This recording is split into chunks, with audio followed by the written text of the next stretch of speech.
Eu na pandemia, no programa Encontro Marcado. Hoje, religião. Vamos conversar com o espírita Augusto Bossoni, com Denner Castaldi, porta-voz dos Testemunhas de Jeová, com o pastor Jonatas Rodrigues e também com o padre Emerson Anisi. Muito obrigado a vocês pela presença. Olá, Márcio, todos os ouvintes do programa Encontro Marcado. Márcio, primeiramente, muito obrigado pelo gentil convite para participarmos mais uma vez do seu programa Encontro Marcado.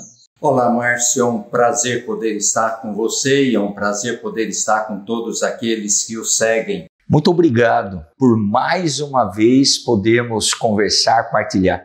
Nessa loucura da pandemia, como nós podemos manter a esperança para as pessoas? Acredito que a melhor maneira de mantermos a esperança nas pessoas é mostrando que as coisas podem e que elas vão melhorar. Então cabe a cada um de nós fazermos a nossa parte, darmos de nós, fazermos aquilo que as possibilidades nos permitem. Jesus, ele já nos deixou como o maior mandamento, amar a Deus sobre todas as coisas e amar ao próximo como a si mesmo, que não tem como amar a Deus sem amar o próximo e amar o próximo sem amar a Deus. Que nós façamos a caridade, doemos de nós, não somente material, mas que muitas vezes é necessário nesses momentos, uma palavra de consolo, de esperança, fazermos aquilo que deve, aquilo que está sob a nossa responsabilidade, o cuidado com o nosso próximo, o próximo, aquele que está dentro da nossa casa, aquele que está em contato imediato com a gente, aquele próximo que está um pouquinho mais distante, e depois também aquele próximo lá longe. Então esse é a maneira de mantermos a esperança no mundo, as coisas se acertando e entrando nos eixos mesmo diante de tantas dificuldades. Quando a Organização Mundial da Saúde decretou pandemia, em 11 de março, a direção das Testemunhas de Jeová, que nós chamamos de corpo governante, prontamente deu atenção a esse assunto. E foi decretada, já no dia 16 de março, a suspensão pública da pregação realizada pelas Testemunhas de Jeová. E nosso trabalho é realizado, Márcio, em 240 países e territórios. Então, como que nós fizemos? Será que paramos totalmente com o nosso trabalho? Não, paramos com a pregação pública, mas migramos para o testemunho por telefone, que hoje é a nossa principal ferramenta de pregação. Também fazemos o testemunho por meio de cartas e também por meio de videoconferência, porque entendemos sim que as pessoas hoje, mais do que nunca, estão precisando de consolo, de esperança. Nós sabemos que o melhor consolo e a melhor esperança, ela vem da palavra de Deus. Jesus, quando esteve na terra, ele defendeu o reino do Pai dele, o reino de Deus, do qual ele próprio é o rei. Ali em Mateus 6,10, ele ensinou aos seus seguidores a pedirem o reino de Deus, venha o teu reino. Então nós, Testemunhas de Jeová, entendemos que a verdadeira esperança para a humanidade está concentrada nesse reino, que em breve ele vai tomar conta de toda a terra e aí sim resolverá todos os nossos problemas, inclusive o problema de saúde, de pandemia. Certamente, tempos de pandemia são tempos de esperança, mas só temos esperança quando nós somos capazes de olharmos muito mais para fora do que para dentro de nós mesmos. Quando nós olhamos para fora, nós olhamos alguém que é maior do que nós, que é o próprio Deus. Um Deus que é maior do que o Covid, um Deus que é maior do que a pandemia, um Deus que diz que ele tem propósitos para todos aqueles que o amam e o seguem. E nós entendemos, conforme as palavras de Jeremias 29:11, que ele tem planos, futuro e esperança para cada um de nós. Então, em Cristo Jesus, nós podemos viver com esperança, sim. A esperança,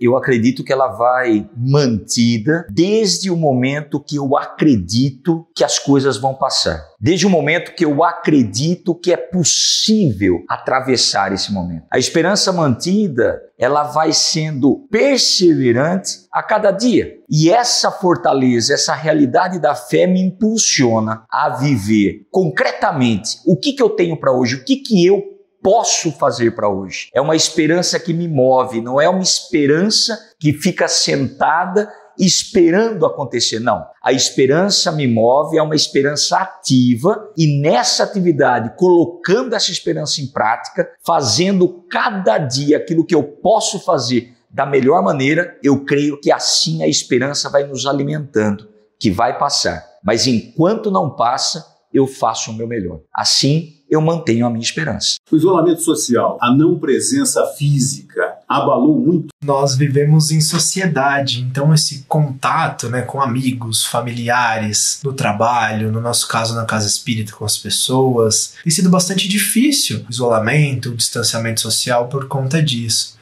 Às vezes aquele filho que não pode estar em contato com a mãe. Mas também, por outro lado, nós compreendemos que dentro da natureza tudo é perfeito. E nós tiramos das dificuldades, ou deveríamos tirar das dificuldades as lições, né? Às vezes aquela família que se encontrava mais distante, o tempo que não se tinha para um filho, algumas coisas do dia a dia que passavam desapercebidos, mesmo as coisas que nós tínhamos antes e não dávamos valor, hoje são motivo para termos uma mudança de conduta e um olhar com mais amor, com mais carinho, com mais gratidão. Houveram, né, estão havendo readequações, né, nos casos dos trabalhos, os trabalhos online, virtuais aí, por conta desse distanciamento. Então, traz muita informação, traz novos aprendizados, trazem novas possibilidades. Então, também, tudo isso vai trazer muitas coisas boas para nós. E uma outra medida importante que a nossa organização tomou, Márcio, foi também decretar a suspensão das nossas reuniões presenciais, né, em respeito à quarentena,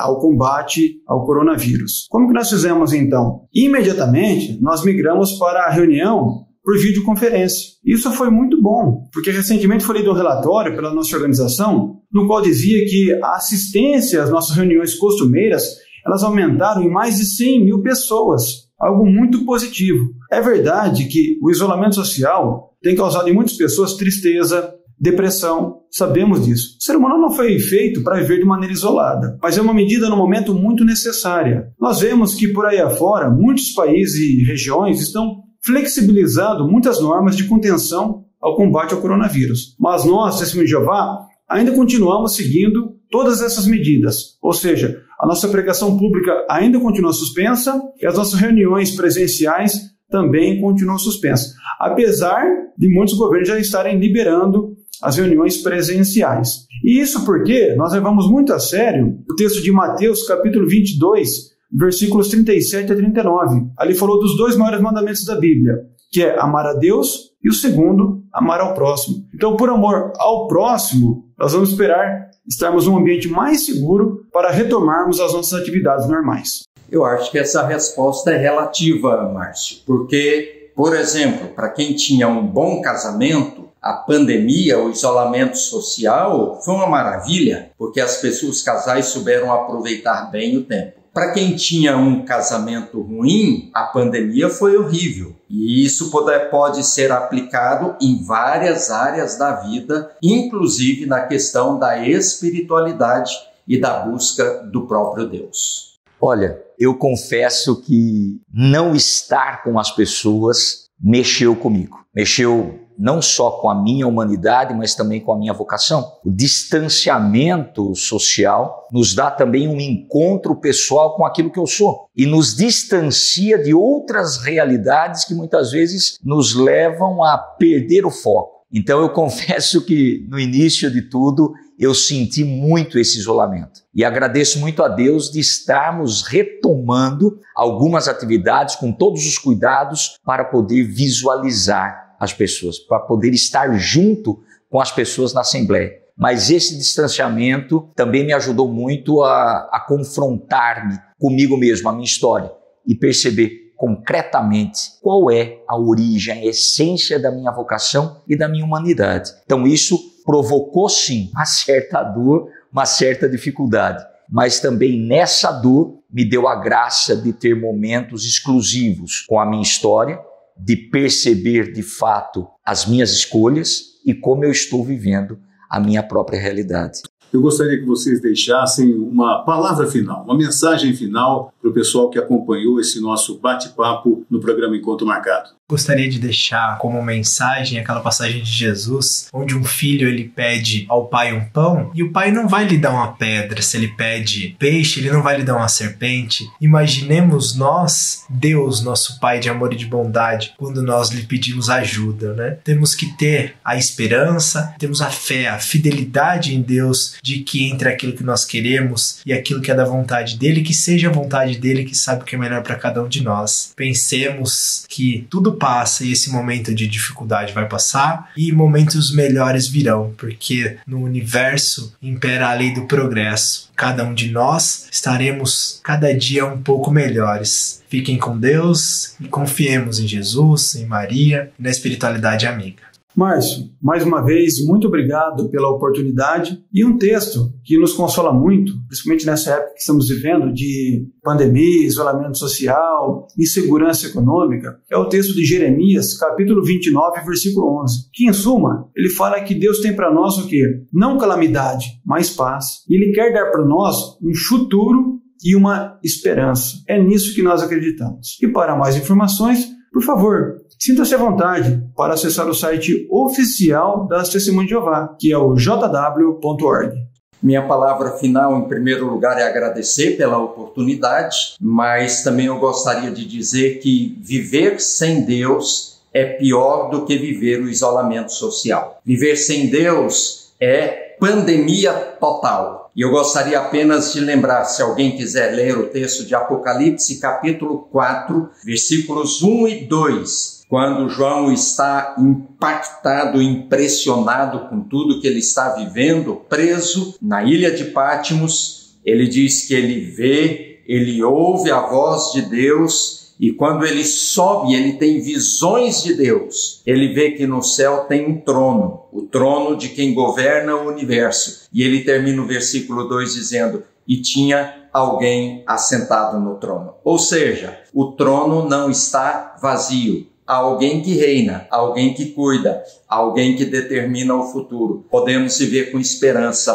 podemos viver em paz. Deus te abençoe no nome de Jesus. Eu acredito que todo momento na história da humanidade sempre trouxe uma reflexão e a possibilidade de mudança de certos nortes. Ou seja, a pandemia, esse momento, está de fato ajudando a humanidade a repensar em tantas e tantas coisas. Rever a qualidade de tantos relacionamentos, rever tantas e tantas situações que de fato nos importam e se nós estávamos ou não dando a devida atenção, o devido amor para aquela realidade que é essencial. Por exemplo, família, amizades, a qualidade de vida. Então eu acredito que nós não podemos sair do mesmo jeito. Nós não podemos sair pior, vamos dizer. Mas eu acredito que é um momento de reavaliar as nossas escolhas e perceber que vale a pena intensificar a vida e viver intensamente as vidas que nos são proporcionadas no decorrer da nossa história. As amizades, a família, a nossa própria vida. Então não dá para voltar igual e nem pior. Deveríamos voltar melhor de quando tudo isso começou. E o voltar melhor é recuperar tudo aquilo que nós somos, imagem e semelhança de Deus. Muito obrigado a vocês pela participação no quadro Eu na Pandemia, no programa Encontro Marcado.